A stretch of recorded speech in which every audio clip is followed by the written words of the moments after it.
श्री देवी शारदा, श्री देव गणेश, प्रभु श्री रामचंद्र, भगवान श्री गोपाल कृष्ण, श्री महारुद्र हनुमान, महर्षि श्री वेदव्यास, श्रीमद् आद्य शंकराचार्य, परम पूज्य श्री रामकृष्ण परमहंस, परम पूज्या श्री शारदा माता, परम पूज्य स्वामी विवेकानंद, सद्गुरु श्री ब्रह्मचैतन्य महाराज या सर्वांच्या प्रेरणेनं आणि तुम्ही सर्व मंडळी आहात त्यांच्या आशीर्वादानं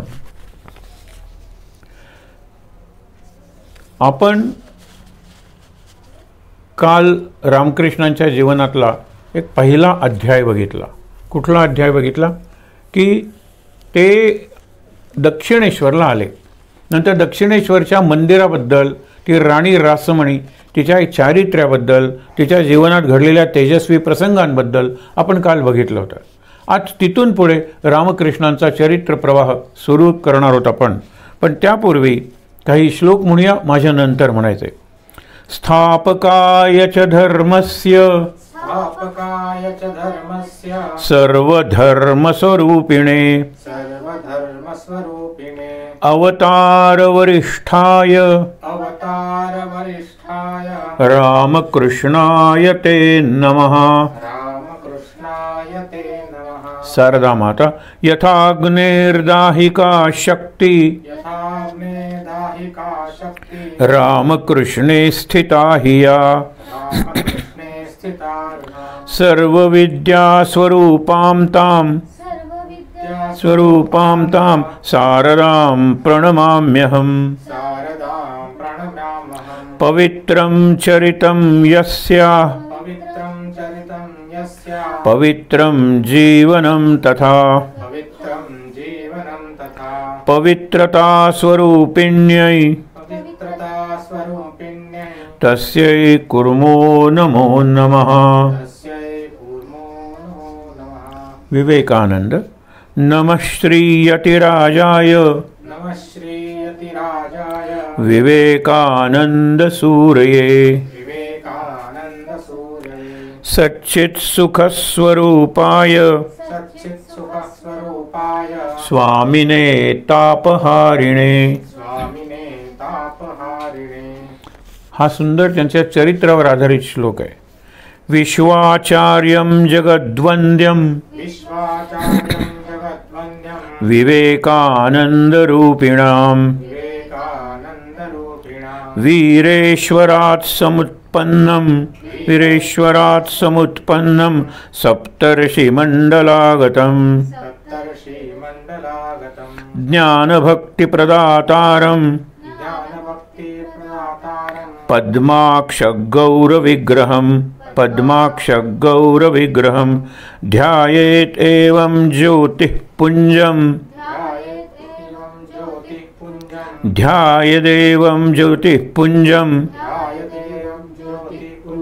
लोककल्याणकारिणं. अशा पद्धतीने या तिघांचं स्मरण केल्यानंतर आता आपण आपला कथाप्रवाह पुढे नेऊया. आपण ज्याला दत्त म्हणतो ना, त्याचं वर्णन कसं करतात दत्तात्रेय की सत्वम एकम त्रिधा स्थितम. सत्व एकच आहे, पण ते निरनिराळ्या पद्धतीने स्थिर झालं आणि आपल्याला दत्तात्रेय त्रिगुणात्मक त्रयमूर्ती असे मिळाले. मग त्याच्यात सत्वगुण कोण आहे तर अर्थातच आपण म्हणतो विष्णू. त्याच्यानंतर तमोगुण कोण आहे तर आपण म्हणतो शिव. आणि रजोगुणी ब्रह्म, कारण सतत काही ना काहीतरी निर्माण करत असतो. अत्री, तिन्ही गुणांच्या पलीकडे गेलेले ते रामकृष्ण अत्री. त्याच्यानंतर अनसूया, कुणाचाही कधीही मत्सर न करणाऱ्या शारदा माता. आणि एका अर्थाने या दोघा माता पित्यांचा पुत्र नरेंद्रनाथ दत्त, त्यांचं आडनावच दत्त होतं, विश्वनाथ बाबू दत्त, हे दत्तच झाले की त्रिगुणांच्या पलीकडे गेले. एक प्रसंग आहे की लघवी करताना एक अशी आळी किंवा कीड किंवा जीव असा छोटासा बाहेर पडला. लगेच ते कासावीस व्हायचे लहान मुलासारखे. आणि मधुर बाबूंना विचारलं हे काय आहे. नाही म्हणाले कामकीट, कीट म्हणजे किडा, कामकीट पडून गेला. तुम्ही आता कामगंध विहीन झालात. कामाच्या पलीकडे, वासनेच्या पलीकडे, त्रिगुणांच्या पलीकडे, षड्गुण आपण म्हणतो ना, आणि आपण षड्गुण म्हणतो तसे षड्रिपूही म्हणतो. तर षड्गुण संपन्न, षड्गुण ऐश्वर्य संपन्न आणि षड्रिपू पूर्णपणे तुमच्यातून गेलेले आहेत. तुम्ही आता पूर्णपणे पवित्र झालेला आहात, शुद्ध झालेला आहात. मग त्यांना वाटलं की आता बरं झालं, आपण काम गंध विहीन झालो. मग पुढे कितीतरी प्रसंग आज आपण पाहणार आहोत. ज्या वेळेला त्यांनी सांगितलं की मी राहणार नाही, तुम्ही खाणार नाही प्रसाद, त्या कोळीणीच्या ह्याच्याकडचा, आणि इतर ब्राह्मणांनी तेच सांगितलं होतं. पण त्यांनी आधी सांगितलं, त्याच्यानंतर त्यांचे जे मोठे बंधू त्यांनी काय सांगितलं की रामकुमार त्यांचं नाव, की एक मार्ग यातून की तू मला दान करते, मग माझ्या नावे कर. दान म्हणजे माझ्या नावे कर, विश्वस्त तू राहा, व्यवस्था तू राहा, आणि माझ्या नावे म्हणजे कागदावरच फक्त माझी मालकी असेल, बाकी सगळं तुझंच असेल. आणि ही जी योजना केली ती बाकीच्याही नाही पटली, आणि सुंदर प्राणप्रतिष्ठा झाली मे महिन्यात 1855 साली. त्यावेळेला रामकुमारांनी आपल्याला मदत म्हणून, आणि आता हे जर मंदिर झालं तर मंदिरात किती होती हो, हे राधा गोविंदाचं मंदिर आहे, 12 ज्योतिर्लिंग आहेत, कालीमातेचं मंदिर आहे, अशा अनेक मंदिरांचं संकुल म्हणजे दक्षिणेश्वरचा तो आपण म्हणतो ना मंदिर परिसर आहे. त्यांना मदत पाहिजे होती म्हणून त्यांनी आपला भाचा, आपला पुतण्या या सगळ्यांना या ना त्या कामात गुंतवलं. कारण राणी रासमणींचा त्या रामकुमारांवर म्हणजे यांच्या मोठ्या भावावर विश्वास होता, पण पुढे रामकृष्णांवर निष्ठा जडली, श्रद्धेच्याही पलीकडे. आपण काल एक गोष्ट बघितली होती की त्यांनी थोवाडीत मारली तिच्या, की मला भजन म्हणायला सांगतेस आणि त्या भजनाशी एकरूप तल्लीन होण्याऐवजी कोर्टाचा विचार करतेस. सगळ्यांना राग आला. तिचे जे अंगरक्षक होते ते धावले रामकृष्णांना पकडण्यासाठी. ती म्हणाली थांबा, त्यांनी बरोबर ओळखलेलं आहे. लोकांच्या अंतर्मनात प्रवेश करून तिथे काय चाललंय हे ओळखणारा हा महापुरुष म्हणजे माझ्या दृष्टीनं साक्षात देव आहे. माझ्या मनात कोर्टाचे विचार होते. उद्या कोर्टाचा एक महत्त्वाचा निकाल होता, कारण जमीन म्हणलं की नक्की, आणि इतर प्रॉपर्टी म्हणजे संपत्ती म्हणली की कोर्ट कज्जे खटले वगैरे आलंच. तो विचार माझ्या मनात होता. त्यांनी बरोबर ओळखला आणि त्यांनी मला शिक्षा केली. हे योग्यच झालं. इतकी राणी रासमणीची निष्ठा होती कुणांवर, या रामकृष्णांवर. विचार करूया आपण. जी जमीन घेतलेली होती 50 बिघे आपण म्हणलं, आणि किती खर्च, किती लाख रुपये खर्च केला काल बघितलं आपण. 2,26,000 रुपयाची तर त्यांनी काय केली, संपत्ती विकत घेतली. कशासाठी? मंदिराची व्यवस्था पाहण्यासाठी. तो जमिनीचा आकार होता तो कासवाच्या पाठीसारखा होता, हे आपण काल बघितलं.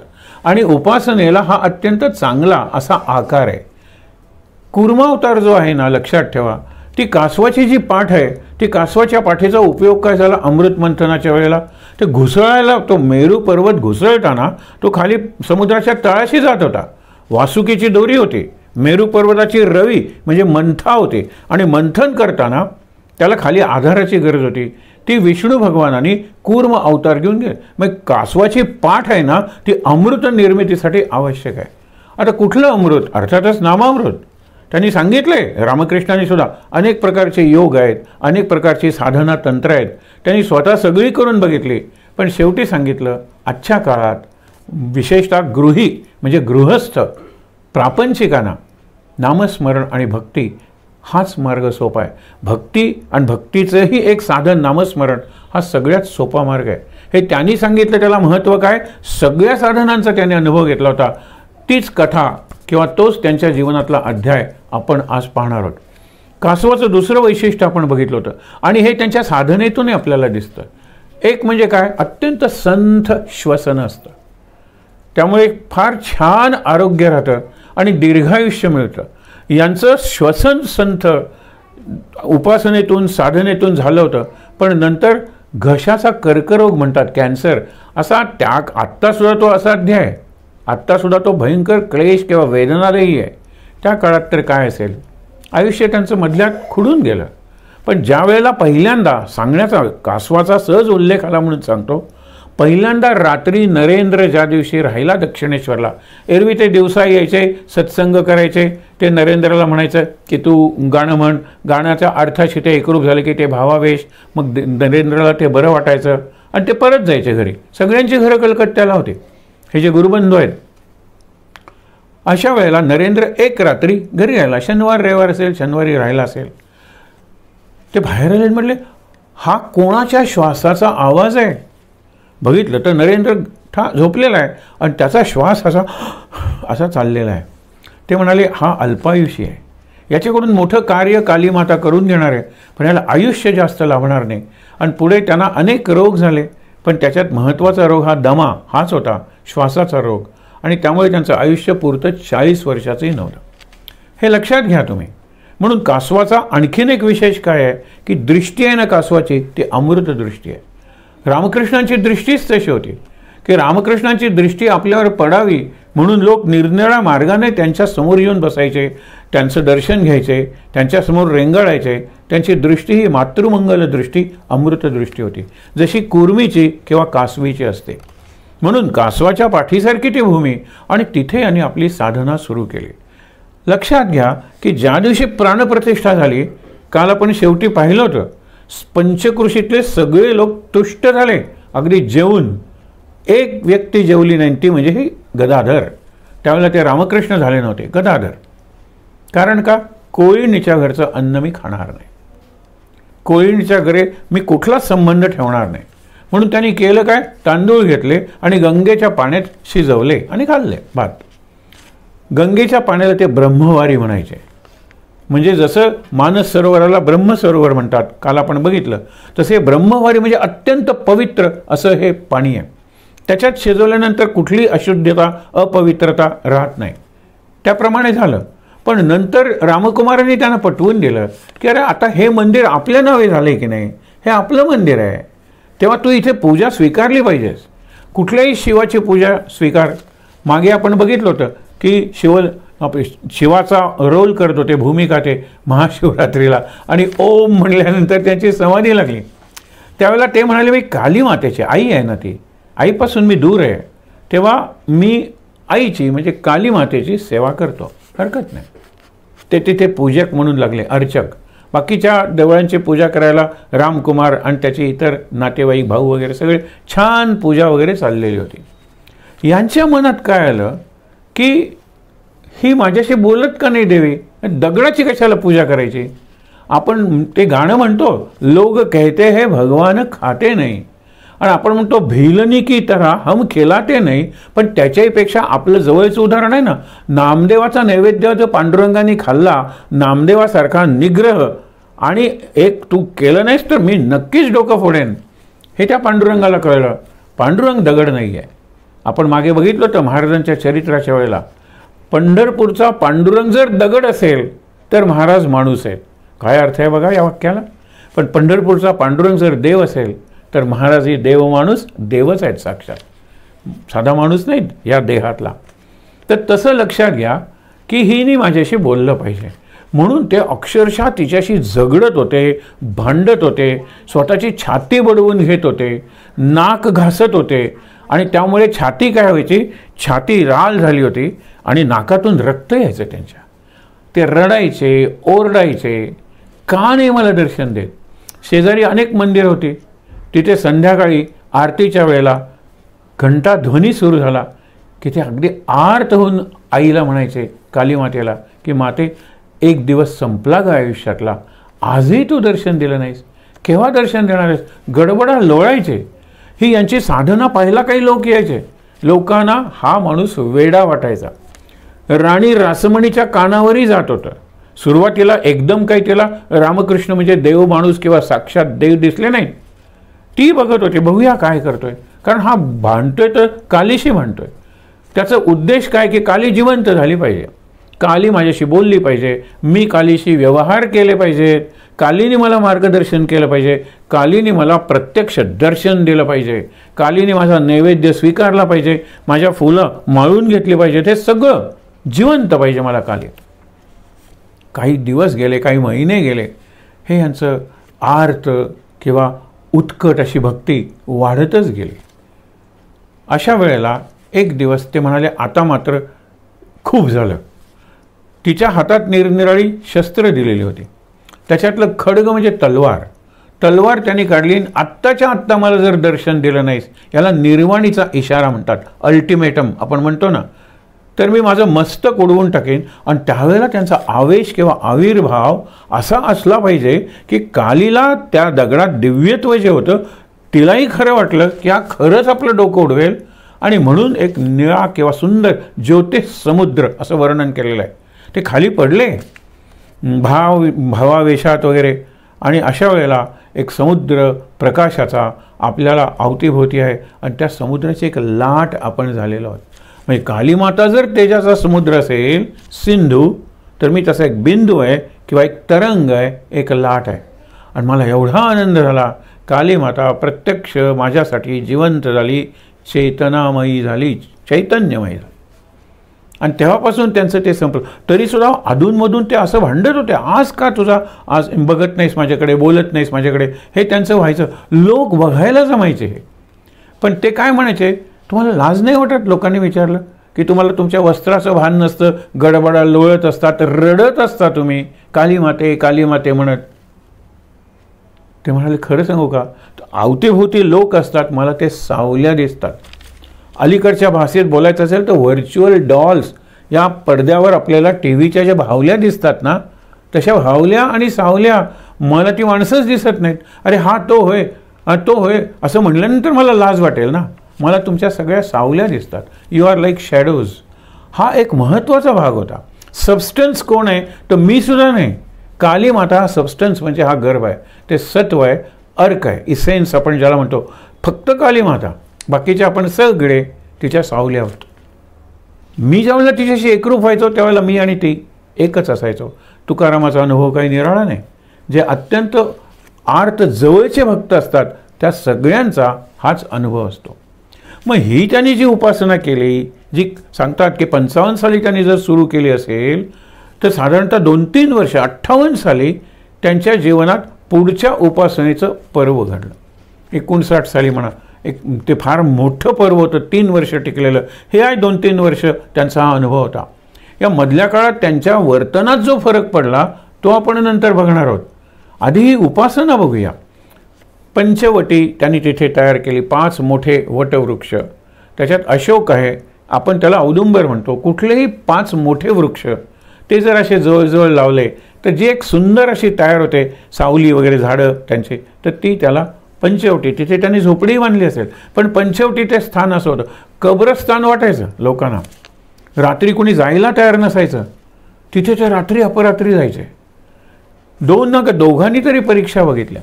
त्यांचा भाचा होता. ज्यावेळेला ते ध्यानाला बसायचे, नाटक आहे म्हणायचा, म्हणून तो मातीची ढिकळं घ्यायचा आणि मातीची ढिकळं त्यांच्या अंगावर टाकायचा. त्यांना त्याचं भानच नसायचं. कारण देहभानाच्या पलीकडे ज्याला ट्रान्स म्हणतात, समाधी, त्या अवस्थेत ते असायचे. एरविसवा त्यांची समाधी लागायचे. काल आपण बघितलं निरनिराळ्या कारणांनी त्यांची समाधी लागायची, पण इथे त्यांची समाधी खरी आहे की नाही हे बघण्यासाठी तो त्यांच्यावर ढिकळं मातीची टाकायचा. त्यांना त्याची काही जाणीव नसायची. पुढे ज्यावेळेला त्यांची पत्नी, ते आता बघणार आहोत, लग्न वगैरे सगळा हा विषय उद्याच आहे, आली तिकडे, हे मध्यरात्री उठायचे. उठल्यानंतर ते त्या आपण म्हणतो ना पंचवटीच्या दिशेने जायचे. पंचवटीच्या दिशेने म्हणजे उपासनेसाठी. त्यांचा पुढे जो योगेन नावाचा एक शिष्य होता, त्याला संशय आला की सगळेजण झोपल्यानंतर रात्री हे आपल्या पत्नीकडे जातात का? यांनी पूर्णपणे कामना विजय किंवा वासना विजय मिळवला आहे का? मग अलगद पावलाचा आवाज न करता तो त्यांच्या मागून आला आणि बघतो तर काय, ते पंचवटीला पोचले. त्यांनी पहिल्यांदा आपलं धोतर सोडलं, झाडाला ठेवलं, जानवंही काढलं, झाडाला अडकवलं आणि पूर्णपणे ज्याला आपण म्हणतो ना की आता देहावस्थाच आहे पण विदेहावस्थाकडे जाण्याचा प्रवास, आणि लवकरच त्यांची समाधी लागली. दुसऱ्या दिवशी त्यांना नमस्कार करून क्षमा मागितली. त्यावेळेला ते म्हणाले, खरं सांगतो, साधू किंवा गुरु दिवसाही पाहावा, रात्रीही पाहावा, परीक्षा घ्यावी, पण एकदा परीक्षा घेतल्यानंतर आपल्या मनासारखा तो गुरु जर उत्तीर्ण झाला असेल त्या परीक्षेत, पुन्हा पुन्हा परीक्षा घेऊ नये, त्याला पूर्णपणे शरण जावं. त्याप्रमाणे हे आले. नरेंद्रने तर किती परीक्षा घेतल्या, किती प्रश्न विचारले, किती चिकित्सा केली. अगदी आदल्या काही तासांच्या आधी त्यांनी ज्यावेळेला महासमाधी घेतली त्याच्या आधी काही तास, एखादा दिवस, एक विकल्प, एक संशय मनात आलेला आहे नरेंद्रच्या. मग इतकी चिकित्सक मंडळी होती, त्या सगळ्यांना त्यांचं समाधान केलं. इतकंच नाही, त्यांच्या प्रश्नांना उत्तरं दिली आणि त्यांना योग्य असं आध्यात्मिक मार्गदर्शन केलं. ही जी 3 वर्ष आहेत की ज्यावेळेला त्यांनी निरनिराळ्या प्रकारच्या साधना केल्या, ज्यांच्याबद्दल आपण आता बघणार आहोत. त्यामुळे एक गोष्ट काय घडली, त्यांच्यात एक अधिकार यायला लागला, ऑथॉरिटी आपण ज्याला म्हणतो ते. आणि तो अधिकार अनेक लोकांनी मान्य केला. त्या भैरवी ब्राह्मणींनी तर कमालच केली, ते आपण बघणार आहोत आत्ता. पण तरीसुद्धा नरेंद्र त्याच्यासारखा बुद्धिमान मुलगा, इंग्रजी शिकलेला, आंग्ल विद्या विभूषित म्हणतात. म्हणजे काल आपण बघितलं की आपल्या जीवनाचं आंग्लीकरण झालं होतं बांगलादेशात किंवा म्हणजे बंगालमध्ये. सगळे इंग्रजांचेच उपचार करत होते. मायकेल मधुसूदन दत्त अशी नावं होती. म्हणजे जे शिकलेले वरच्या दर्जाचे माणसं ही सगळी काय करत होती, बरीचशी ख्रिश्चन धर्म स्वीकारत होती. हा सगळा प्रकार होता. पण इथे काय होतं, इंग्रजीवर प्रभुत्व होतं. आणि इंग्रजांच्या देशात जाऊन त्यांच्या भाषेतून त्यांना त्यांच्या धर्मातले दोष सांगून आमची संस्कृती कशी प्राचीन आणि मानवतावादी आहे हे सिद्ध करणं म्हणजे सिंहाच्या गुहेत जाऊन गर्जना करून सिंहाला आव्हान देण्यासारखं होतं. म्हणून त्याला नरकेसरी विवेकानंद, नरसिंह होता तो. हा महत्त्वाचा भाग. तो शरण आला ना त्यांना, माझे गुरुदेव म्हणून त्यांनी 8 व्याख्याने केली ओळीने. आणि त्याच्यात त्यांनी इतकी शरणागती माझ्या गुरुकडे, गुरु म्हणजेच मी. ज्यावेळेला मी पश्चिमेकडे आलो म्हणजे अमेरिकेत वगैरे, त्यावेळेला त्यांनी दृष्टांत देऊन मला सांगितलं होतं. आत्ता बघायला हरकत नाही की या 3 वर्षात रामकृष्णांनी मिळवलं काय, फक्त जिवंत आई म्हणजे कालीमाता, की दुसऱ्यांना ती तशी वाटतच नव्हती. हा यांचा भास होता का, हे त्यांचं वेड होतं का. बघा तुम्ही, हे सगळं जसं त्यांना येणारा भावावेश, लागणारी भावसमाधी ही लोकांना फिट वाटत होती, हे लोकांना बऱ्याच वेळा नक्कल वाटत होते. आणि नंतर ज्या वेळेला त्यांच्या तोंडातून आलेली वाणी हे रामकृष्ण वचनामृत, बोधामृत हे ज्या वेळेला लोकांना कळलं. आणि खरंच तुम्हाला सांगतो, रामकृष्ण, विवेकानंद आणि शारदा माता या तिघांचा इतका चमत्कार रामकृष्ण वचनामृत हा ग्रंथ किंवा त्यांच्या तोंडातून बाहेर पडलेली अमृत वचनं हे लक्षात घ्या. त्यामुळे काय 3 वर्षात त्यांनी जे मिळवलं, त्यामुळे नरेंद्रसारखे एक शेवटचा काही दिवस उरलेले आहेत. नरेंद्रची त्यावेळेला सेवा करण्याची पाळी आहे म्हणून तो तिथे बसलेला आहे. रामकृष्णांना त्रास होतोय बोलायला, त्रास होतोय गिळायला. त्यांनी एकदा विचारलं सुद्धा आईला, आई थोडंसं खाऊ म्हणतो. त्यांची बोलण्याची भाषा असेल, खाईन म्हणतो, पीन म्हणतो. आणि नंतर आतून त्यांना आवाज ऐकू यायचा. कालीमाता म्हणायची, अरे इतक्यांच्या तोंडातून तूच खातोयस की, तूच पितोयस की, आणि तूच उद्या त्यांच्या तोंडातून बोलणार आहेस. काय मोठा अर्थ आहे याला. मग समाधान झालं. कारण ते लोकांना म्हणायचे, हे डमरू आहे, भोक पडलेलं, बुराक म्हणतो ना, छिद्र पडलेलं डमरू झालेलं आहे, यातून आता काही आवाजसुद्धा निघत नाही, बद्ध. खूप सांगण्यासारखं आहे. तर त्यावेळेला विवेकानंद म्हणले, अनेकदा मी त्यांच्याकडून ऐकलं आहे, जो राम, जो कृष्ण, तोच हा रामकृष्ण. आत्ता या अवस्थेत जर ते म्हणतील काही तास आहे तो मृत्यूसाठी, महासमाधीसाठी, तर मी मान्य करीन की जो राम, जो कृष्ण, तोच हा रामकृष्ण. आणि आश्चर्य वाटेल तुम्हाला, हा विचार नरेंद्रच्या मनात आला.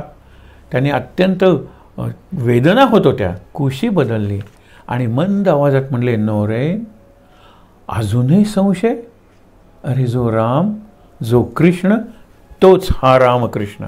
विचार करा तुम्ही. आणि मग त्याच्या डोळ्यातून पाणी आलं. हा प्रसंग निरनिराळ्या वेळेला सांगितला जातो, रामकृष्णाचा प्रसंग नाही.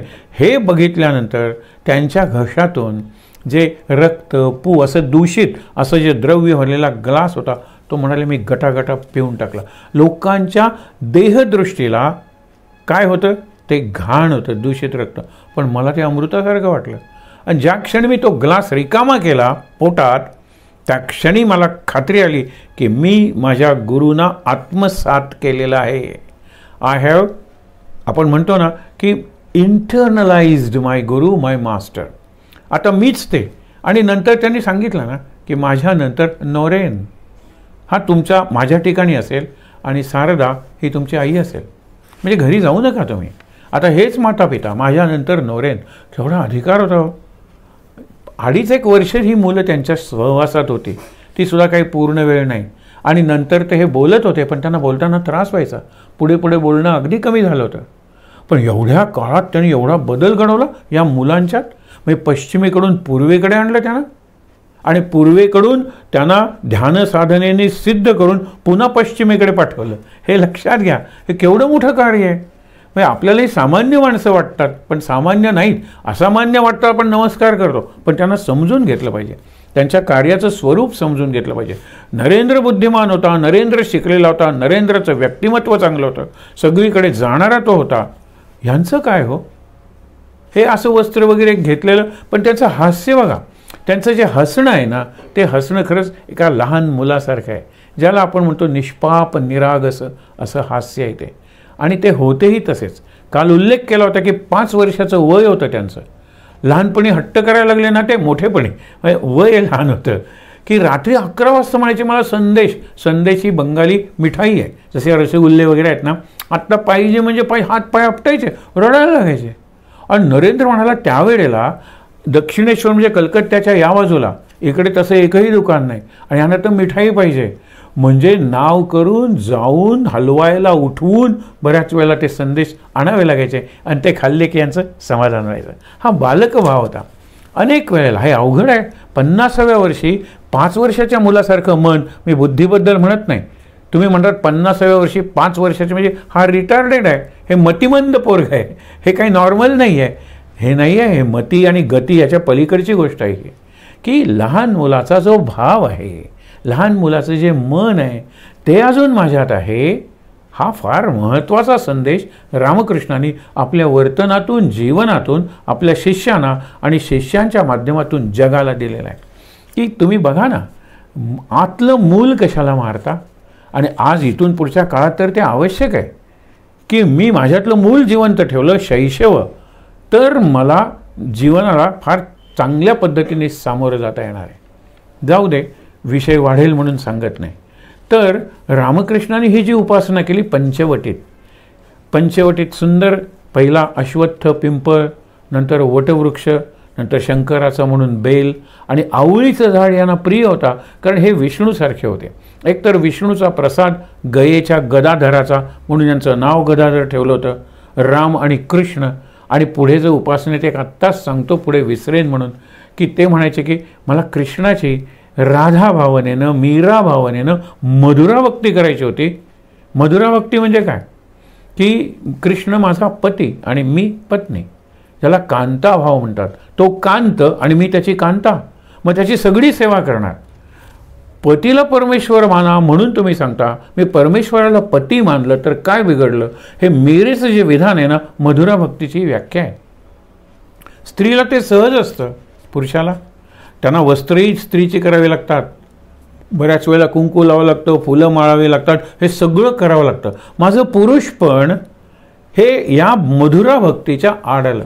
म्हणून जर मला पुढचा जन्म असेल तर मला एका खेड्यात, एका झोपडीत एक गरीब विधवा म्हणून, बघा लहान आहे विधवा, त्यावेळेला इतक्या होत्या, आणि म्हणून विधवांचा पुन्हा विवाह केला पाहिजे म्हणून राजा राममोहन राय वगैरेंनी सती बंद करा, कारण त्या बालविधवेला जिवंत जाळलं जायचं, कारण तिने संपत्तीत वाटा मागू नये म्हणून. आणि अशा वेळेला ती आली तर पहिली गोष्ट म्हणजे तिला वस्त्र दिलं तर पांढरं वगैरे, आणि केस सगळे कापून टाकायचे. म्हणजे तिच्यात कुठलंही आकर्षण राहता कामा नये आणि तिलाही कशाचं आकर्षण वाटतं कामा नये. अक्षरशः काही ठिकाणी या विधवा या भोगदासी होत्या घरातल्याच लोकांच्या, म्हणजे त्यांचे दीर वगैरे सगळे नातेवाईक वगैरे. आणि याच्यावर आधारित बंकिमचंद्र चटर्जी, काही रवींद्रनाथ टागोर ह्या लोकांनी वाङ्मय निर्माण केलं आणि समाज हालून गेला, हादरून गेला. काय अवस्था आहे. आजसुद्धा जर आपण मथुरेला, द्वारकेला, द्वारकेला नाही वृंदावनाला जर गेलो तर आपल्याला असे शेकडो विधवा दिसतात. विधवा झाली की तिला तिथे आणून सोडायचं. मग त्या माळ काय जपतात, काय खातात, काय निरनिराळे रोग होतात, सगळे प्रकार आहेत. त्यांच्यावर आधारित चित्रपट निघाले आहेत, त्यांच्यावर आधारित लोकांनी पुस्तकं, काय थिसिस लिहिली असते. भयंकर जीवन आहे. म्हणून त्यांनी मागून काय घेतलं, एक बालविधवा, गरीब, झोपडीत राहणारी, खेड्यात राहणारी, चरखा असलेली आणि सतत कृष्ण भक्तीचा ध्यास घेतलेली अशी स्त्री होणं मी पसंत करेन. म्हणजे मधुरा भक्ती नैसर्गिकपणे मला करता येईल. विचार करा तुम्ही की काय मागितलंय, कृष्णाचा आपण म्हणतो कृष्णा कॉन्शियसनेस, म्हणजे कृष्ण भावनामृत हा त्यावेळेला शब्द नाही आहे, त्यांच्या चरित्रात वगैरे वापरलेला गेलेला माझ्या वाचनात कथा स्मरणात नाही आहे, पण कृष्ण भावनामृत हे इस्कॉनमध्ये कृष्णा कॉन्शियसनेसचं जे भाषांतर आहे ते त्यांना पाहिजे होतं. मी कृष्ण भाव, भावना आणि अमृत. भावना कधी मरणारच नाही, कधी मंद क्षीण होणारच नाही, ती कायम प्रज्वलित राहील अशी कृष्ण भावना. हे त्याने पुढच्या जन्मासाठी मागितलं होतं, ज्यावेळेला ते मधुरा भक्तीचं उपासना करत होते. आत्ता विषय आलाच आहे ना, आपण तोच विषय सुरू करतो आहे, म्हणूनही तुम्हाला सांगतो या मधुरा भक्तीत त्यांचं पुरुष पण आड आलं असं ते म्हणतात, कारण त्यांना खूप अवघड गेलं असेल की पुरुष असून स्त्रीचा अभिनय एखादाच बालगंधर्व करू शकतो आणि इतका सहज करू शकतो की त्यांचे हावभाव आणि त्यांचं नेसणं आणि त्यांची वस्त्र ही इतर स्त्रियांसाठी काय असतात, आदर्श बनतात, अनुकरण करायला लागतात त्यांचं. हे एखाद्यालाच जमतं. आणि इथे तर काय अभिनय नाही करायचा, काही आविर्भाव असा पाहिजे की स्त्रीच आहे, मी पत्नीच आहे कृष्णाची. या काळात काही महिनेही उपासना केली असेल, त्यांची मासिक पाळी सुरू झाली होती. म्हणजे पुरुष पण माझं आड येतं म्हणणारा हा माणूस इतका स्त्री झाला होता, इतका कृष्ण कांता म्हणजे कृष्णाची पत्नी झाला होता, इतकी मधुरा भक्ती त्यांच्यात मुरलेली होती की त्यांच्यात स्त्रीत्व जागं झालं आणि स्त्री सुलभ बदल त्यांच्या शरीरातल्या आतल्या व्यवस्थात म्हणजे सिस्टम्स त्याच्यामध्ये घडले. हा केवढा भाव आहे हो. आणि हे सगळं रेकॉर्डेड आहे. त्यांनी सांगितलं, हे आम्ही फुटनोटमध्ये देतो आहे, कारण चरित्रात सांगितलं तुम्ही म्हणाल हे याला काय अर्थ आहे, पण आम्ही हे बघितलं आहे, डॉक्टरांनी हे तपासलं आहे, डॉक्टरांनी सांगितलं आहे की हे खरंच आहे, पण आम्ही फुटनोट आम्ही बघितलं तर का नाही लिहायचं. आम्हाला माहीत आहे आमचा जो गुरु आहे तो महान काही असल्या गोष्टींमुळे नाही आहे काही, पण का नाही हे लिहायचं. इतका भाव, इतकी उत्कट अशी भक्ती तुम्ही करू शकता. हे झाल्यानंतर हे 3 वर्षात त्यांनी जी इनपुट्स म्हणतो ना आपण, स्वतःत एवढी भक्ती भरली, एवढं ज्ञान भरलं. असं ज्ञान पुस्तकी ज्ञान नाही, पण त्यांच्या ज्ञानाच्या वचनातून अमृतमय असं केवढं पुस्तक झालं.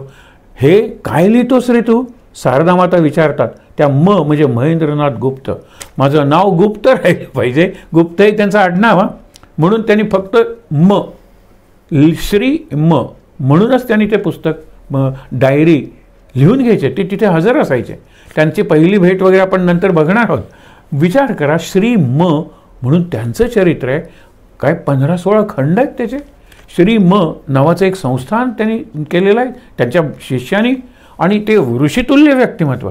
झाडाखाली वडाच्या त्यांचा फोटो आहे, भव्य सुंदर त्यांचं व्यक्तिमत्व आहे. मला तर तुम्हाला असं सांगावंसं वाटेल, सुचवावंसं वाटेल की तुम्हाला जर या 3 व्यक्तींचा अभ्यास करायचा असेल, अभ्यास म्हणजे परीक्षेसाठी नाही, स्वतःच सुधारण्यासाठी, म्हणजे ज्याला ट्रान्सफॉर्मेशन म्हणतात, ते ट्रान्सफॉर्म होण्यासाठी. आणि त्याचा आजचा दिवस आहे ट्रान्झिशन हा दिवस आहे. कुठला, संक्रांत. आज संक्रांत आहे, मकर संक्रांत. मकर वृत्ताकडून कर्क वृत्ताकडे सूर्य आता प्रवास करायला लागला. म्हणजे काय झालं, आता दिवस मोठे होतील, प्रकाश वाढेल, ऊर्जा वाढेल, माणसाची कर्मप्रेरणा वाढेल. आणि भारतातला हा जो प्रकाशदर्शक शब्द आहे ना, आता हळूहळू भारतात जास्त प्रकाश. आणि 20 जूनकडे आपण आता जायला लागू. तसा the sunniest day, the longest day म्हणतात, जास्तीत जास्त सूर्यप्रकाशाचा दिवस, तिकडे आपला प्रवास सुरू झालेला आहे. ह्याला संक्रमण म्हणतात, याला ट्रान्झिशन म्हणतात. आपल्या जीवनात असं संक्रमण घडायचं असेल, नरेंद्रचा जन्मच 12 जानेवारी, पण त्या दिवशी संक्रांत होती. आपण आज बोलतोय संक्रमण करूया ना आपल्या जीवनात, त्यासाठी त्यांचा अभ्यास करायचा असेल, उत्कृष्ट ग्रंथ आहेत तो त्यांचे. तुम्ही अगदी ई-बुक्सवर किंवा याच्यावर बघितलेत तरी चालतील, पण चित्र बघा. तिघांचे सुंदर, ज्याला आपण म्हणतो ना फोटो, असे बायोग्राफीज आहेत, पिक्टोरियल बायोग्राफीज, सचित्र चरित्र आहेत. रामकृष्णांचं, विवेकानंदांचं आणि सारनाथांचं. काय सुंदर इंग्रजी आहे तिथे, काय सुंदर कागदावरती छापलेली चित्र आहेत, आणि त्याच्यात संपूर्ण त्यांच्या जीवनाचा प्रवाह आपल्याला दिसतो. ही चित्र बघितली ना, नुसतं पंचवटी, तिथे पंचवटीचा फोटो आहे ना, आत्ता तुम्हाला श्री त्या झाडाखाली बसलेले आहेत, तिथे त्यांचा फोटो आहे ना. आणि ते छायाचित्र नाही, त्याला प्रकाशचित्र म्हणूया आपण, कारण फोटो म्हणजे प्रकाश, फोटोग्राफ म्हणजे प्रकाशचित्र. आपण त्याला छायाचित्र म्हणले कारण मी छायेत राहून अंधारात राहून तुमचं घेतो म्हणून त्याला छायाचित्र म्हणतो. एरवी प्रकाशचित्र आहे ते. प्रकाशचित्र पाहूया, खरं तुम्हाला तो धन्य करणारा अनुभव येईल. आणि अगदी गुरुची परवानगी घेऊन मी तुम्हाला एक गोष्ट सांगू शकतो, वचनामृत जो वाचेल त्याचा रामकृष्ण, विवेकानंद किंवा शारदा माता हे गुरु असतीलच असं नाही, पण गुरुकडचा त्याचा प्रवास सुरू होतो. ज्या क्षणी आमचं रामकृष्ण वचनामृत वाचन संपलं, जवळजवळ त्याच आठवड्यात गोंदवलेकर महाराजांच्याकडचा प्रवास सुरू झालेला आहे. अपघात असेल तो योग असेल, योगायोग नाही, योग असेल, कर्म धर्म संयोग असेल, परंतु तो होता. प्रचिती आहे ती की तुम्ही रामकृष्ण वचनामृत वाचा आणि तुमचा गुरुकडचा प्रवास सुरू होईल. ज्यांनी आधीच गुरु केलेला आहे, ज्यांनी अनुग्रह घेतलेला आहे, ज्यांनी मंत्र घेतलेला आहे, त्यांचा असा काही अनुभव यायची त्यांना आवश्यकता नाही आहे. जे तरुण मुलं आहेत, सगळ्या भाषेत रामकृष्ण वचनामृत आहे. गॉस्पेल ऑफ श्री रामकृष्ण हे त्यांचं इंग्रजी भाषांतर आहे. वाचा तुम्ही आणि ते चित्र बघा. हे मात्र मी तुम्हाला पुन्हा सांगेन. तर ते पंचवटीत बसलेले असायचे. त्यांनी या दक्षिणेवरची कालीमाता, हे निरनिराळी मंदिरं, ही शिवमंदिरं, हे बघण्यासारखं आहे. पण त्याच्यापेक्षा ही जी गुरुबंधू होते, काल सांगितलं ना 14-16 असे त्यांचे अंतरंगीचे शिष्य, ज्यांना पार्षद म्हणलेलं आहे. पार्षद म्हणजे लीला सहचर. मला लीला करण्यासाठी मी जर आलेलो आहे तर मला सहचर नकोत का? कृष्णाने सुद्धा एका हाती युद्ध नाही जिंकलं, त्याला अर्जुन, पांडव वगैरे सगळे लागलेच. प्रत्येकाला बुद्धसुद्धा ज्ञान मिळवलं, धर्म प्रसार करण्यासाठी त्याला इतरांची गरज लागलीच. प्रचार नव्हता तो, लक्षात ठेवा.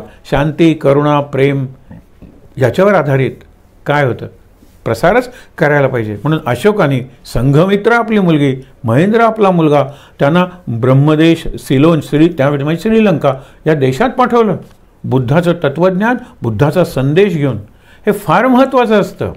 म्हणून रामकृष्ण ही संदेशाची आपण म्हणतो की म्हणूया की गंगोत्री होती. गोमुख कोण झालं? आमचे, जिथून खरी गंगा बाहेर पडते. गंगोत्रीच्या वेळेला अत्यंत झाडी वगैरे अवघड आहे, तिथे मंदिर वगैरे आता, पण बारीक धार आहे. गोमुखातून जो प्रवाह बाहेर पडतो गंगा, ते गोमुख म्हणजे कुणाचं? विवेकानंदांचं मुख. आणि अक्षरशः ज्यावेळेला हरिद्वार येते, त्रिवेणी संगम येतो आणि पुढे गंगा व्हायला लागते, त्या शारदा माता आहेत. अत्यंत पवित्र पुण्यक्षेत्र म्हणजे त्यांचं वाहतं जीवन. 1920 सालापर्यंत त्या अवतार कार्य करत होत्या. त्यांनी काय बघितलं नाही. पती गेले, आवडता मानसपुत्र एका अर्थाने कोण शारदानंद होते तेही गेले, विवेकानंद होते ते गेले, आणि मी चुकत नसेल तर कदाचित भगिनी निवेदिता हे आधी गेलेले आहेत लोक. आणि 1920 साली यांनी देह ठेवला. तोपर्यंत बऱ्यापैकी विवेकानंद केंद्र आणि त्यांची स्थापना आणि कार्य जगातल्या महत्त्वाच्या देशात सुरू झालेलं होतं. एका अर्थाने त्या अध्यक्षा होत्या. अध्यक्षा म्हणजे अधिअक्षा, सगळ्याकडे नजर होती त्यांची. आणि त्यांची नजर म्हणजे पक्षिणीची नजर होती, मातेची नजर होती. आणि म्हणून विवेकानंदांना त्यांची परवानगी घेतल्याशिवाय परदेशात जावं असं वाटलं नाही. निरनिराळे प्रसंग असतात. या चरित्रात असा तपशील असतो, त्या चरित्रात तसा असतो. आजच एकाने विचारलं की कन्फ्यूज व्हायला होतं. म्हटलं नको, कन्फ्यूज होऊ नकोस. काल आपण शब्द वापरलेले होते की प्रत्येक घटनेचा एक संदेश असतो, मेसेज. त्याचा संस्कार माझ्या जीवनावर घडतो, इन्फ्लुएन्स. लक्षात ठेवा. आणि मग मी एक संकल्प करतो की हे आपल्याला जमलं पाहिजे. किती सोपी गोष्ट आहे. अनेकांनी मात्र केली. आम्हाला वानतेला वगैरे तो अनुभव येतो. आणि नंतर ती छोटी मुलगीसुद्धा म्हणते, सर आहे की नाही विवेकानंद, मी विवेकानंद गेले अशी एक सांगितली जाते कथा की आईची परवानगी घेतलेली नाही आहे. सगळी व्यवस्था वगैरे अमेरिकेला जायची झालेली आहे. ते येतात की आई मी परदेशात जाऊ इच्छितो आणि आपली संस्कृती, हे माझे गुरुदेव वगैरे, आपलं सगळं तिकडे त्यांच्या भाषेत सांगू इच्छितो. जाऊ का? त्यावेळेला त्या नेहमीच स्वयंपाकघरात असायच्या. खरी ती माऊली होती, अन्नपूर्णा होती. किती तोंड रोज तिला भरावी लागायची. आणि काय उत्पन्न होतं, अक्षरशः पार्वतीसारखी होती ती. माता अन्नपूर्णेश्वरी अशा शारदा माता. विचार करा तुम्ही. तर ते भाजी चिरत असतील, नोरेन ती सुरी मला इकडे दे रे. त्यांनी सुरी दिली आणि ज्यावेळी त्यांनी हातात घेतली, जा रे तो, तुझ्याकडून कल्याण होणार आहे. ह्याने विचारलं की सुरी देण्यात काहीतरी तुझा आशीर्वाद दडलेला होता का? हो, तू सुरी कशी देतोस हेच मी बघत होते. एरवी सुरी मागितली तर आपण सुरीचं हँडल आपल्या हातात ठेवतो आणि ब्लेड जे असतं ते दुसऱ्याच्या हातात देतो. म्हणजे जर काही झालं त्याला इजा व्हावी. नरेंद्रनी पातं आपल्या हातात धरलं आणि मूठ आईच्या हातात दिली. हे फार सेवाकार्य करणाऱ्या व्यक्तीचं लक्षण आहे. छोटे छोटे किती प्रसंग येतो यांच्या चरित्रात. आपण बघूया. ज्यावेळेला ते साधना करून कालीमातेशी एकरूप व्हायला लागले, लोकांना पहिल्यांदा हा वेडा माणूस वाटत होता, फकीर वाटत होता, तो त्यांना आता प्रेषित वाटायला लागला. प्रेषित म्हणजे गॉड सेंड, देवानी पाठवलेला प्रॉफेट. आणि अजून त्यांच्याकडे विवेकानंद वगैरे आले नाही, ते खूप उशीर आले. आत्ता आपण कुठे पोहोचलेलो? 1855 ते 1858.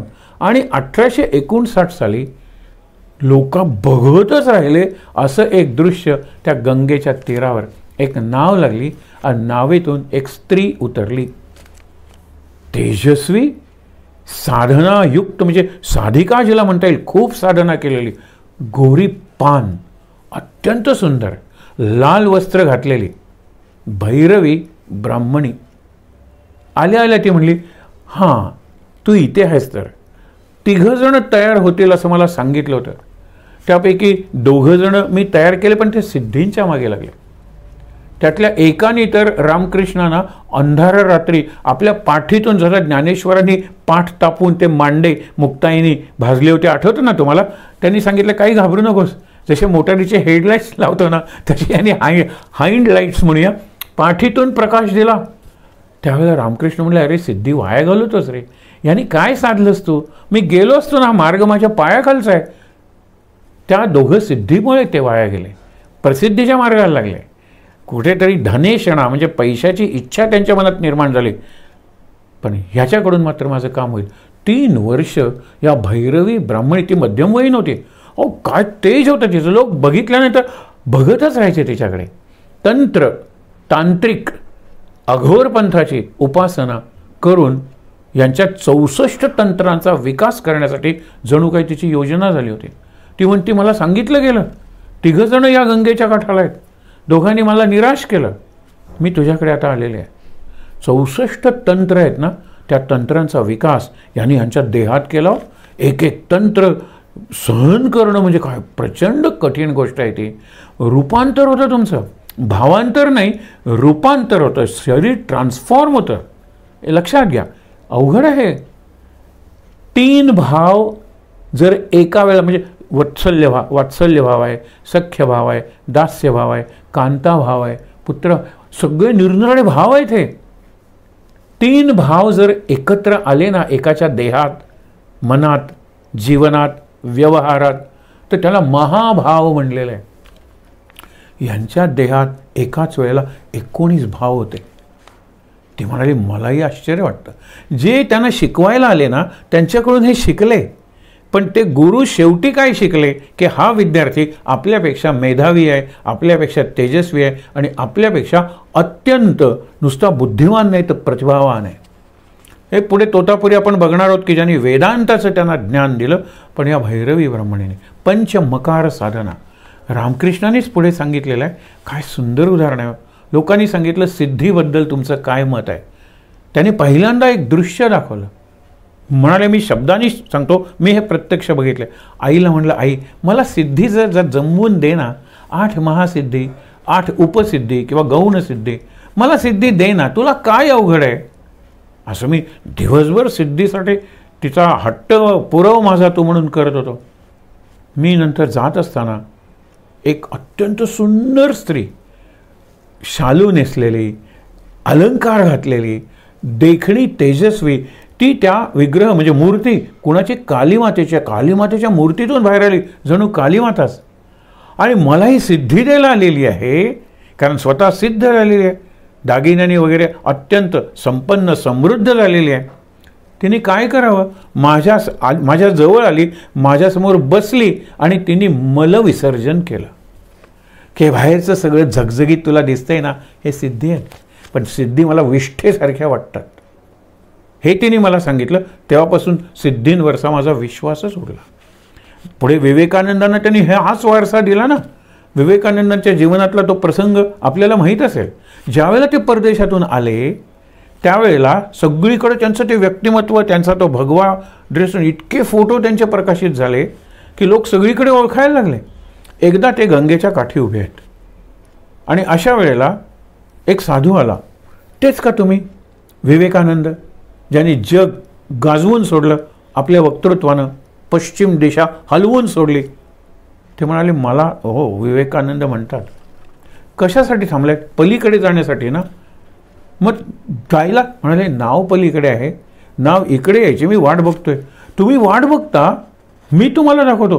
तो 3 वेळेला तिकडे गेला, तुरु पाण्यावरून, परत इकडे आला, परत गेला, परत आला, असं त्यांनी 3 वेळेला केलं. तुम्हाला हे जमत नाही? ते म्हणाले, मिळवण्यासाठी मला 12 वर्ष मी तपश्चर्या केली. त्यावेळेला मी हलका झालो, पाण्यावरून मी सहज आता चालत जाऊ शकतो. इतक्यात नाव आली आणि नावाने पलीकडे जाण्यासाठी 1 पैसा किंवा 2 पैसे घेतले असतील. विवेकानंदांनी पैसे, त्याला 2 पैसे दिले नावाड्याला आणि त्याला सांगितलं, 12 वर्ष तू ही जी सिद्धी मिळवलीस ना, त्याची किंमत 2 पैसे आहे. माझे पायसुद्धा न भिजवता मी आरामात पाण्यावरून जातोय, सिद्धी कशाला पाहिजे? हे त्यांचं शिकवण आहे रामकृष्णांचं. आणि म्हणून ही भैरवी आली तर त्यांनी उदाहरण काय दिलेलं लक्षात ठेवा, की घर आहे, पूर्वी मोठे वाडे असायचे आणि त्यावेळेला आपल्याकडे सुद्धा अगदी गोवा मुक्त झाला तरी बरीच वर्ष डुकरांचे संडास होते किंवा तिकडे भंगी घेऊन जायचा. ते पाठी असायची आणि ती लोक तिथे विष्ठा केल्यानंतर ती भंगी घेऊन जायचा, नवीन पाटली किंवा ती आपल्या ह्याच्यात घालून. हे सगळं वेदनादायक होतं बघायला. म्हणून त्यांनी सांगितलं ना, केस वाढवून त्यांचे संडास किंवा त्यांचं हे विष्ठा यांनी स्वच्छ केले. हे करण्यासारखं आहे. बाबांनी सुद्धा आपला अहंकार होईल, आपल्यात लीनता यावी, नम्रता यावी, लोकशरणता यावी, भक्त शरणता यावी, म्हणून त्यांनी सुद्धा असा प्रयोग केलेला आहे. त्यांच्या आत्मचरित्रात वाचा तुम्ही, आनंद साधना. मला सांगायचं आहे काय, की अशी कुठली तरी कृती केली पाहिजे की मी तुझ्या पायाशी बसायच्या योग्यतेच आहे. तू काय मला म्हणतोस की मी कोणीतरी मोठा सिद्ध पुरुष आहे, ज्ञानी आहे, विद्वान आहे? माझी जागा तुझ्या पायाची आहे. तू तुडवलंच तरी चालेल. ज्याला डाऊन ट्रॉडन म्हणतात, पद दलित, तीच माझी योग्यता आहे. तर माझा अहंकार होणार नाही. आता हजारो लोक माझ्या प्रवचनाला येतात, मंत्रमुग्ध होऊन ऐकतात वगैरे. हा सगळा अहंकार होईल आणि हा अहंकार माझा नाश करेल. म्हणून असं काहीतरी करायचं असतं. पण त्यांनी भंग्यांचे संडास स्वच्छ केले, ते यासाठी स्वच्छ केले की माझ्यात नम्रता यावी, मी नम्र आहे, कालीचा भक्त आहे. पण लोकांनाही कळलं पाहिजे ना. अरे जे तुमची विष्ठा नेतात तर तसं तिथे एक दार असतं ना. आता हा महत्त्वाचा मुद्दा आहे की वाडा आहे मोठा, वाड्यात याला प्रशस्त दार आहे मोठं, आणि मोठ्या दाराला एक छोटं दार ज्याला दिंडी म्हणतात ती वापरली जाते. आपल्याकडे सुद्धा गेटला गाडी असताना पूर्ण गेट उघडायचं, एरवी छोटं गेट उघडलं जातं ना, कधी कधी तर असं फिरणारच गेट असतं. विचार करूया आपण. ज्या वेळेला रामकृष्णांनी उदाहरण दिलं त्यावेळेला त्यांनी स्वतः ती उपासना केलेली आहे, साधना केलेली आहे.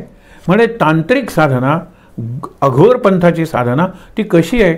या घरात मोठ्या दारातून, प्रवेशद्वारातून, राजद्वारातून सन्मानपूर्वक शिरता येतं, प्रवेश करता येतो. किंवा एखाद्या चोराला हे जे संडासाचं दार आहे तिथून जर त्यांनी वरती यायचं म्हटलं ते कायमच उघडं असतं की हे दार बंद तरी असेल, संडासाचं दार कायम उघडं आहे. मग ह्या ज्या तुम्ही सिद्धी पंचमकार साधना तुम्हाला सांगितलं तर आश्चर्य वाटेल. मांस, मच्छी, मदिरा हे सगळं नरकपाल म्हणजे काय? माणसाची कवटी, त्यातून रक्त प्यायचं माणसाचं, ही उपासना आहे. ती विवस्त्र स्त्रीला मांडीवर बसवायचं आणि निर्विकार राहायचं. अशा सगळ्या त्याला साक्ष कोण होते? ही भैरवी. आणि मी त्यांची उपासना करून घेतले, मी त्यांना सर्टिफिकेट दिलं, हे पुरेसं नाही आहे. सगळ्या प्रकारच्या साधना करून घेतल्या आणि नंतर एक जाहीर सभा बोलवली. आणि त्यावेळेचे जे दुर्गा शरण काय, हे सगळे लोचन दत्त, पद्मलोचन दत्त काय, ही सगळी माणसं, केशवचंद्र सेन, ईश्वरचंद्र विद्यासागर, या सगळ्यांना सांगितलं की माझ्या दृष्टीने देवाचा अवतार त्याची ही लक्षणं आहेत आणि ही सगळी लक्षणं यांच्यात आहेत. त्यावेळेला रामकृष्ण अजून नाव पडलेलं नाही, गदाधरच. तुम्हाला जर काही प्रश्न विचारायचे विचारा, तुम्हाला जर काही परीक्षा घ्यायची असेल तर घ्या, पण नंतर मात्र एकमताने तुम्ही सगळ्या जगाला सांगा की हा परमेश्वराचा अवतार आहे. आणि लोकांनी मान्य केलं. हे भैरवीचं त्यांच्या जीवनातलं महत्त्वाचं कार्य होतं. साधनेचं तांत्रिक अंग सुद्धा राहू नये म्हणून कालीमातेने केलेली ती योजना असेल. पण 3 वर्ष ती राहिली त्यांच्याबरोबर, रात्रंदिवस एवढी तयारी केली. भगवंताचा अवतार आहे हे लोकांच्याकडून सिद्ध करून घेतलं, म्हणून घेतलं आणि नंतर ती निघून गेली. त्यावेळेला म्हणजे 55 पासून 66 पर्यंत, 1855 ते 1866 हे जे 12 वर्षांचं एक तप आहे ना, ते तप म्हणजे यांची निरनिराळ्या प्रकारची तपश्चर्या, तो आपला आत्ताचा विषय आहे. हे लक्षात घ्या की ज्या वेळेला ती भैरवी गेली नंतर लगेचच तोतापुरी नावाचे उंच असे आले आणि बऱ्याच वेळा त्या अंगावर कपडे दिगंबर अवस्थेत असायचे. त्याला हे न्यांगटा म्हणायचे. सगळेजण तोतापुरी स्वामी म्हणायचे. न्यांगटा म्हणजे नागडा. हा आला वेदांत शिकवण्यासाठी आला. ह्यांना काही शिकवण्याची गरज होती का? पण ज्ञान म्हणून काहीतरी नवीन त्यांनी शिकवलं असेल आणि शेवटी म्हणाला तर वेदांताचं मुख्य समाधी त्या अवस्थेत तो राहायला शिकलं पाहिजे म्हणून त्यांनी एक काच घेतली आणि त्यांच्या 2 भुवयांच्यामध्ये टोचली. काही ठिकाणी उल्लेख आहे की रक्ताचा एक थेंब आला. काही ठिकाणी आले की ते अशी टोचली की इकडे लक्ष देईन, तुला ती वेदना झाली ना की त्या वेदनेकडे तुझं लक्ष जाईल आणि तू ध्यान लाव, मी तुला शिकवले ना सगळं. ह्यांचं जे ध्यान लागलं ना 3 दिवस उतरलं नाही. हा निरनिराळे प्रयोग करायला. ते म्हणाले की मला 40 वर्ष लागली अशी ध्यानावस्था मिळवायला, ते 3 दिवसात यांनी मिळवलं. हा माझा एका अर्थाने गुरु आहे. त्यांना नमस्कार केला त्या अवस्थेत असताना आणि ते निघून गेले. म्हणजे गुरु म्हणून आले आणि एका अर्थाने शिष्य म्हणून जायला लागले. एके ठिकाणी असा उल्लेख आहे की आता माझं जीवन एका अर्थाने सार्थकही झालं, असा विद्यार्थी मिळाला म्हणून. पण मी काय मिळवलं शेवटी? आणि म्हणून ते गंगेच्या पात्रात आपलं जीव विसर्जन करणं. पण ते जसे जसे पुढे गेले पाणी गुडघ्या एवढंच होत गेलं. आणि नंतर हे ज्यावेळेला रामकृष्णांची समाधी उतरली त्यांना कळलं हे सगळं. आणि नंतर त्यावेळेला त्यांना एकदा भेटायला आले समाधी उतरली म्हणून. त्यावेळेला ते म्हणाले की किती गेले तरी गुडघावर पाण्यातच आहेस तू. म्हणजे काय, तुझी प्रगती किती पाण्यात आहे, कितने पाणी में हो. मग आपण म्हणतो ना तेवढंच पाणी आहे. तो नंतर म्हणाले हिमालयात जा तपश्चर्या करायला आणि ते खरंच तपश्चर्या करायला तोतापुरी निघून गेले. हा वेदांताचा अभ्यास झाला. त्याच्यानंतर त्यांनी निरनिराळ्या हनुमान, महावीर, हनुमान तर त्यांचं दैवतच होतं. आपण पहिल्या दिवशी हनुमान इथे ठेवला होता कारण हनुमान हा आदर्श कोणाचा होता? रामदासांचा तर काय अवतारच होता. विवेकानंद, ते आता तो विषय आपण विवेकानंदांचा बघणार आहोत. त्यावेळेला विवेकानंद आणि हनुमान आपण तुलनाच करूया. 2 महामानवांची किंवा महापुरुषांची किंवा महाविभूतींची तुलना आपल्याला खूप प्रेरणा देणारी असते. तुलना करणारे आपण कोण?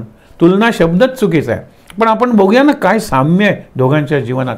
तो त्या दिवशीचा विषय असेल. आता बघा, त्यांनी हनुमंताची उपासना करताना ते माकडासारखे चालायला लागले. त्यांनी धोतराचं एक शेपूट म्हणजे जसा कासोटा असतो ना शेपटासारखं असं सोडलं, झाडावर राहायला लागले. रघुवीर रघुवीर रघुवीर असं म्हणायला लागले. ध्यास घेतला त्याने. आणि नंतर काही दिवस, काही एखाद दुसरा महिनाही असेल, त्या अवस्थेत ते राहिले. अखंड रघुवीर म्हणत राहिले. आता ही संपायची केव्हा उपासना? त्यांना आतून कळलं पाहिजे ही उपासना आता पूर्णत्वास गेलेली आहे, शिखर गाठलेलं आहे. सीतेसारखी दिसणारी एक स्त्री आली. अरे ही सीता मैया झाडावरून खाली उतरली. तिला नमस्कार केला आणि राधा गोविंदाचं मंदिर होतं त्या मूर्तीत किंवा काही जण म्हणतात कालीमातेच्या मूर्तीत ती स्त्री विलीन झाली. पण दर्शन सीता मैयांनी दिलं. आता हनुमंताची उपासना करायला काही गरज नाही आहे. त्याच्यानंतर लोकांच्या लक्षात आलं आणि डॉक्टरांनी ते मोजलं. आपण ज्याला माकड हाड म्हणतो ना, कॉकिक्स, त्या माकड हाडाचं एक एक्सटेन्शन असं 1 इंच शेपूट आलेलं होतं त्यांना. मगाशी तुम्हाला मधुरा भक्तीचं सांगितलं की त्यांच्यात एवढा स्त्री भाव जागा झाला की आतून त्यांच्या व्यवस्था स्त्रीच्या बनल्या. इथे तर एवढा त्यांचा महावीर भाव, हनुमान भाव होता की त्यांना छोटंसं, नंतर जसं आलं बाहेर तसं ते विरूनही गेलं. पण डॉक्टरनी मोजलं 1 इंच. हे सांगण्यासारखं आहे, तसं लिहिलेलंच आहे तिथे. असू दे. पुढची उपासना, त्यांनी येशूची उपासना म्हणजे ख्रिस्ती धर्माची उपासना केली. त्यांनी येशूचं चित्रही बघितलेलं नव्हतं आणि नंतर ज्यावेळेला येशूने त्यांना साक्षात्कार किंवा दर्शन दिलं त्याचं त्यांनी वर्णन केलं. हुबेहूब येशूसारखं होतं. आणि नंतर कधीतरी आपल्या एका गृहस्थ भक्ताच्या घरी उपासनेसाठी म्हणून ते गेले सत्संगासाठी कलकत्त्याला. त्यावेळेला तिथे येशूचं चित्रपट हाच की तो येशू की जो मला ख्रिस्ती पंथाची किंवा धर्माची उपासना करता असणार दिसला. ईसाई मुस्लिम धर्माचे पैगंबर. आता पैगंबरचं चित्र कोणी बघितलेलं नाही, त्याचं वर्णन करायचं नाही, चित्र काढायचं नाही, पण त्यांनी वर्णन केलं असा मला दिसला. तो त्यांचा प्रेषित होता आणि तो त्यांच्या धर्माचा संस्थापक होता. शिखांचे जे 10 असे धर्मगुरू सांगितले जातात ते म्हणाले हे कोण? जनकाचे अवतार आहेत, हे विदेही अवस्थेत आहेत. म्हणून एकाच वेळेला ते देवाचं प्रतिनिधित्व करत असतात. गुरु ग्रंथ साहेब हा ग्रंथ, आणि आपण म्हणतो ना बोले सो निहाल, सत श्री अकाल. बोले जो बोले सो म्हणजे हा तो निहाल, तो मुक्त होऊन जाणार आहे. सत श्री अकाल असं म्हणणारे विधी अवस्थेत होते. त्यांनी युद्धही केले. अरे त्यांच्या लहान मुलांना औरंगजेबाने वगैरे मारलेलं आहे, शिरच्छेद केलेला आहे किंवा हाल भिंतीत चिणलेला आहे असा सुद्धा उल्लेख येतात. पण ते जनकाचे वंशज होते, जनक होते, हे त्यांना अनुभव आलेला आहे. शैव पंथ, वैष्णव पंथ, रामायत पंथ नावाचा म्हणजे एक आला, तो म्हणतो मी रामायत पंथाचा आहे आणि माझ्याकडे रामायत म्हणजे एक छोटा रामलला आहे. जसा कृष्णलला असतो ना, बाळगोपाळ बाळकृष्ण, तसा रामलला म्हणतात.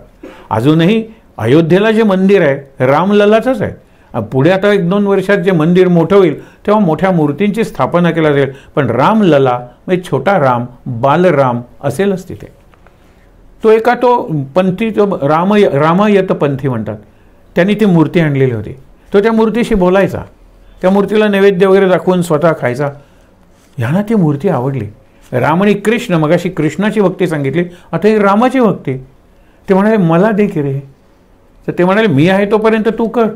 त्याला ते आंघोळ घालताना एखाद्या लहान मुलाला जशी आंघोळ घालतात तसं बघा, नाकातोंडात पाणी जाईल वगैरे, आणि ती मूर्ती जिवंत वाटायला लागली. एकदा तिला लाह्या खायला दिल्या त्या मूर्तीला नैवेद्याला म्हणून.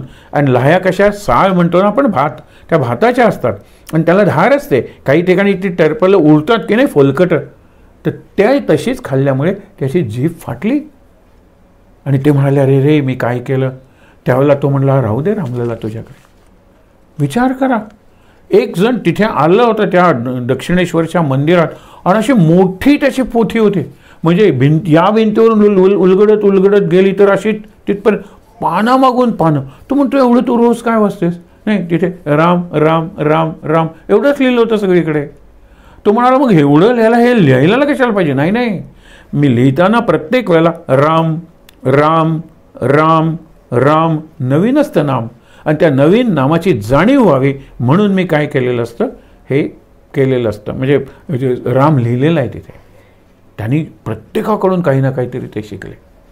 म्हणजे अशा सगळ्या पंथांच्या उपासना झालेल्या आहेत. हे पूर्णपणे तयार झालेले आहेत.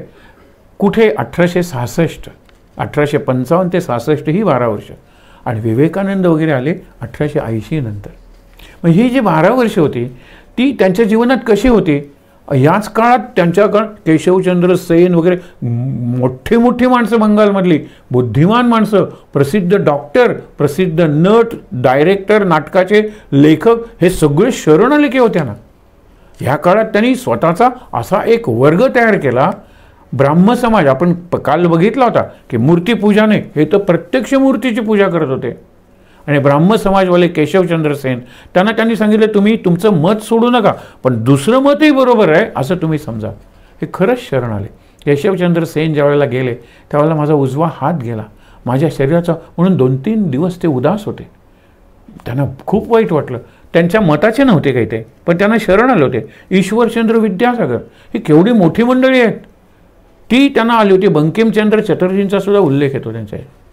रवींद्रनाथ टागोरांचे जे वडील देवेंद्रनाथ, ते सुद्धा नरेंद्रला सांगतात की तुझे डोळे सांगतात की तू योगी होशील पुढे आणि योग्य गुरु तुला भेटेल.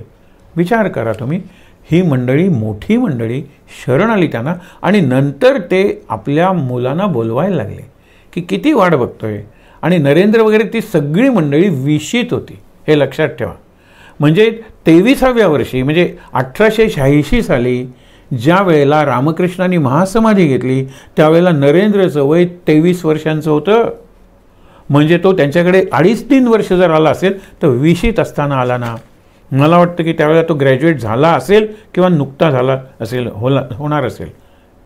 2-3 वर्षाचा सहवास, पण केवढी माणसं त्यांनी तयार केली. पुढे त्यांनी कालीमातेला एवढं सगळं अर्पण केलं. महाराज म्हणतात हे आपल्याला जमलं पाहिजे. सगळे सद्गुरू सांगतात हो की तुम्ही ईश्वराला अर्पण करा. म्हणजे काय करा? 2च फक्त तुम्हाला प्रसंग सांगतो आणि थांबतो. ते म्हणाले त्यांनी तिथे पुष्पवाटिका तयार केली. अपराजिता, तुळस, इतर फुलझाडं वगैरे लावली. लोक म्हणाले पण शेळ्या बकऱ्या येऊन वगैरे खातील नाही. ते म्हणाले कालीमातेसाठी लावलेली आहेत, कुंपण करायचं असेल तर ती व्यवस्था करेल. ती काय व्यवस्था करणार आहे? इतक्यात त्या गंगेवरून वाहत एक मोळी आली. कुणीतरी कापून ठेवली असेल आणि लाटेबरोबर ती आली असेल. आणि गंगा तिथेच मिळते समुद्राला, आणि समुद्राला म्हणजे भरती होती असते. ती वाहत आली आणि त्याला कुऱ्हाडी लावलेली होती. कुठल्या तरी लाकूड तोड्याची ती असेल. पण कुऱ्हाड आली, दोऱ्या आल्या आणि लाकडं आली आणि मग त्याचं कंपाऊंड आलं. कालीमातेने हे केलेलं आहे. कालीमातेला त्यांची प्रार्थना होती की हे सगळी उपासना तू माझ्याकडून करून घेतलेली आहेस, पण मला शुष्क बनवू नकोस, कोरडा वृक्ष बनवू नकोस. माझ्यातला रस जिवंत कर, रसरशीत ठेव मला. आणि म्हणून अत्यंत रसपूर्ण रसिक असे राणी रासमणीचे जावई 14 वर्ष यांच्या सहवासात होते. मला काही जमणार नाही शरीराने आता, म्हणून माझ्या गरजा पुरवणारा कोणीतरी मला दे. मथुरबाबू होते, म्हणजे जे त्यांचे जावई तिचे, ते त्यांना देवच मानत होते. उद्या हा सगळा इतिहास आपण बघणार आहोत, पण लक्षात ठेवा त्यावेळेला देवीने त्यांना सांगितलं भावमुखी राहा. आणि हेच त्यांनी विवेकानंद आपल्या गुरुबंधूंना सांगितलं की कितीही ज्ञानी असलात तरी भावमुखी राहा. म्हणजे कुणाकडेही बघताना भाव असला पाहिजे की त्यांच्यात ईश्वर आहे, ईश्वर सगळीकडे आहे. मी कायम ईश्वर परायण किंवा ईश्वर सम्मुख आहे. पाहीन तिकडे जतो मत म्हणतात ना, ततो पथ. जितकी मत तितके मार्ग. अरे प्रत्येकातून ईश्वराकडे जाणारा मार्ग आहे, प्रत्येक कणाकणातून ईश्वराकडे जाणारा मार्ग आहे. मग भावमुखी राहा. आपण तोच आजचा संदेश घेऊन थांबूया. भावमुखी राहूया, रसिक राहूया. रस नाका तोंडात प्रपंचाचा जाऊन बुडून गटांगळ्या खात असं कासावीस नको व्हायला. आपण काय करूया? रस, रसाळ, रसरशीत, रसपूर्ण. आपण ज्याला रसमालयम भागवताला म्हणतो. आपला देह, आपल्या सगळ्या कृती, जीवन हे एक रसालय बनावं, रसमालय, रसालय बनावं, अशी प्रार्थना करून थांबूया. श्रीराम समर्थ. श्रीराम. डोळे बंद करून माझ्यानंतर म्हणायचे श्रीराम जय राम जय जय राम. श्रीराम जय राम जय जय राम. श्रीराम जय राम जय जय राम. श्रीराम जय राम जय जय राम. श्रीराम जय राम जय जय राम. श्रीराम जय राम जय जय राम. श्रीराम जय राम जय जय राम. शक्तिमंत्र. सर्वमंगलमांगल्ये शिवे सर्वार्थसाधिके शरण्ये त्र्यंबके गौरी नारायणी नमोस्तुते. जय नारायणी नमोस्तुते. शांत. शांतिपाठ. ओम सहनाववतु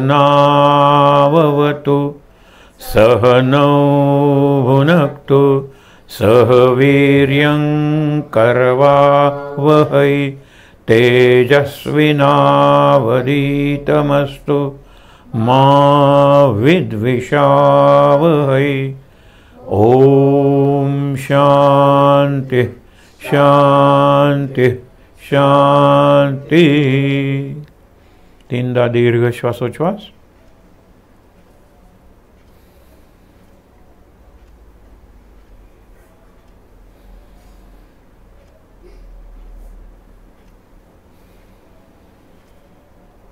हातावर हात चोळून चेहऱ्यावर आणि डोळ्यांवर चोळूया.